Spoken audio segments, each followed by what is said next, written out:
صحیح بخاری میں ہے، اللہ کے نبی صلی اللہ علیہ وسلم نے فرمایا میں قیامت کے دن اپنے حوض کوثر پر ہوں گا، تم لوگوں کا پیش خیمہ ہوں گا، جو شخص وہاں آئے گا وہ اس میں سے پیے گا، اور جو ایک مرتبہ حوض کوثر کا جام پی لے گا دوبارہ اس کو پیاس نہیں لگے گی۔ لوگ آ رہے ہوں گے، میں ان کو پہچانتا ہوں گا، وہ مجھے پہچانتے ہوں گے۔ نبی اپنی امت کو کیسے پہچانیں گے سوال ہوا تھا، آپ نے فرمایا وضو کی وجہ سے ان کے ہاتھ، ان کے پاؤں، ان کے چہرے، ان کی بازویں چمک رہی ہوں گی، میں ان کو پہچان لوں گا۔ اللہ کے نبی فرماتے ہیں وہ قوم میرے پاس آئے گی، میرے اور ان کے درمیان رکاوٹ کھڑی کر دی جائے گی، اور ایک روایت میں ہے کہ درے مار کر ان کو دور کر دیا جائے گا۔ میں کہوں گا امتی امتی، اے فرشتوں یہ میری امت ہے، اے اللہ یہ میری امت ہے، میں ان کو حوض کوثر میں پانی پلانے کے لیے بیٹھا ہوں، ان کو دور کیوں کیا جا رہا ہے، رکاوٹ کھڑی کیوں ہو رہی ہے؟ سنیے سنیے سنیے، میرے نبی کریم صلی اللہ علیہ وسلم کو کہا جائے گا یا محمد صلی اللہ علیہ وسلم انک لا تدری ما احدثوا بعدک، اے نبی آپ نہیں جانتے آپ کی وفات کے بعد انہوں نے آپ کے دین محمد میں کیا کیا تبدیلی کر دی، آپ نہیں جانتے، وفات کے بعد بھی آپ کو علم غیب نہیں ہے، آپ نہیں جانتے۔ نبی کو علم غیب نہیں، کچھ مولوی کہتا ہے، یہ کون سا؟ دو پٹا اوڑھنے والا۔ ہمارے ادھر تو دیکھتے ہیں ہماری مائیں اور بہنیں دو پٹا اڑتی ہے، لیکن کچھ مولویوں کو دیکھیے دو پٹا اڑے ہوئے ہیں۔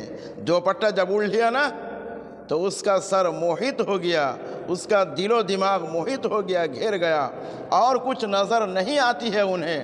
ہمارے علماء کو دیکھیں گے سر پر تاج یا پگڑی لگاتے ہیں، اور یہ لوگ دوپٹہ لگاتے ہیں، کیا کہتے ہیں کہ نبی کو علم غیب نہیں، نبی غیب کی خبر نہیں جانتے ہیں۔ میں بتاتا ہوں، آئیے نبی کا کیا معنی ہے۔ نبی کا معنی ہی ایسا ہے کہ غیب کی باتیں بتانے والا، غیب کی باتیں بتانے والا۔ ایھا النبی، یہ ترجمہ وہ لوگ کیا کرتے ہیں معلوم ہے کہ اے نبی، یا کا تو ترجمہ کر لیا اے، اور نبی کا ترجمہ نبی کر کے رکھ دیا۔ تو میں تو سوچا کہ ان لوگوں کا گرامر صحیح نہیں ہے، یا یہ لوگ عربی نہیں جانتے ہیں، اگر جانتے صحیح طریقے سے تو صحیح ترجمہ کرتے، لیکن اور کو دیکھا کلام اللہ کو ترجمہ کرتے ہوئے تو کلام اللہ کا تو ترجمہ کر لیتا ہے، لیکن نبی کا ترجمہ نہیں۔ کیوں نہیں؟ ان لوگوں کا گرامر کمزور نہیں، ان لوگوں کی عربی کمزور نہیں، بلکہ یہ کہا جاتا ہے کہ ان لوگوں کا ایمان کمزور ہے، ان لوگوں کا ایمان ختم ہے۔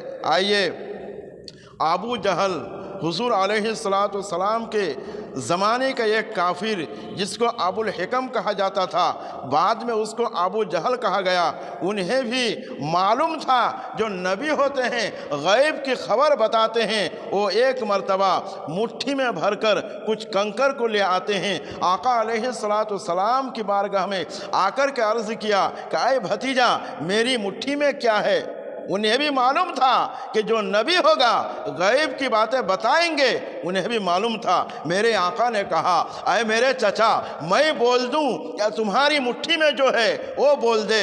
برادر، رسول اکرم علیہ السلام نے اشارہ کیا، اور ابو جہل کے ہاتھ میں جتنے کنکر اور پتھر تھے سب آقا علیہ السلام پر کلمہ پڑھنے لگے۔ بتائیے نبی کو علم غیب ہے یا نہیں؟ اس زمانے کا کافر مان لیا، اور اس زمانے کا دو پٹا اوڑھنے والا مولوی نہیں مانتا ہے، تو پتہ چلا ان کو یہ وراثت میں ملا ہے، ان کو یہ وراثت میں ملا ہے۔